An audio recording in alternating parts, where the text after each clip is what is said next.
بسم اللہ الرحمن الرحیم۔ الحمدللہ آپ دیکھ رہے ہیں جامعہ الاسلام، ایک ایسا پلیٹ فارم جہاں دین کی روشنی، سنت کی خوشبو اور قرآن کی تعلیمات کے موتی آپ تک پہنچائے جاتے ہیں۔ اگر آپ چاہتے ہیں کہ آپ کی زندگی میں روحانی سکون، علمی دین اور ہدایت کا نور ہو تو ابھی چینل کو سبسکرائب کریں اور بیل آئیکن کو ضرور دبائیں۔ آج ہم بات کریں گے رزق میں تنگی کی ان 5 روحانی وجوہات پر جو اکثر نظر انداز کر دی جاتی ہیں لیکن حقیقت میں ہماری زندگی پر گہرا اثر ڈالتی ہے۔ کیا آپ نے کبھی سوچا کہ محنت کے باوجود برکت کیوں نہیں؟ آمدنی تو ہے مگر بچت کیوں نہیں؟ پیسہ آتا ہے اور فوراً چلا جاتا ہے۔ آئیں غور کرتے ہیں ان حقیقی اسباب پر جو ہمیں نظر نہیں آتے۔ سب سے پہلے اور سب سے بڑی وجہ ماں باپ کی نافرمانی۔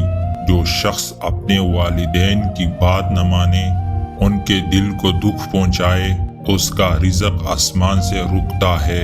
اللہ تعالیٰ نے والدین کی رضا کو اپنی رضا قرار دیا ہے۔ دوسرے نمبر پر ہے نماز میں سستی۔ رزق تنگ ہوتا ہے جب انسان نماز میں غفلت برتتا ہے۔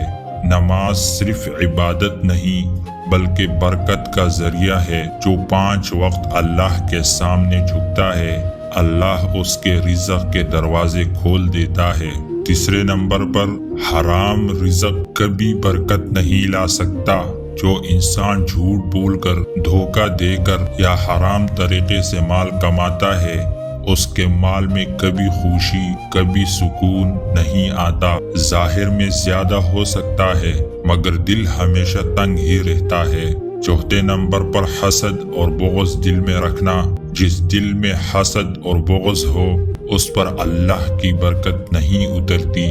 رزق صرف مال کا نام نہیں، دل کا سکون بھی رزق ہے، اور بغض سکون کو کھا جاتا ہے جیسے آگ لکڑی کو۔ حقوق العباد کی پامالی، کسی کا حق مارنا، کسی کا دل توڑنا، کسی کے ساتھ زیادتی کرنا، یہ سب رزق کی بندش کے اسباب ہیں۔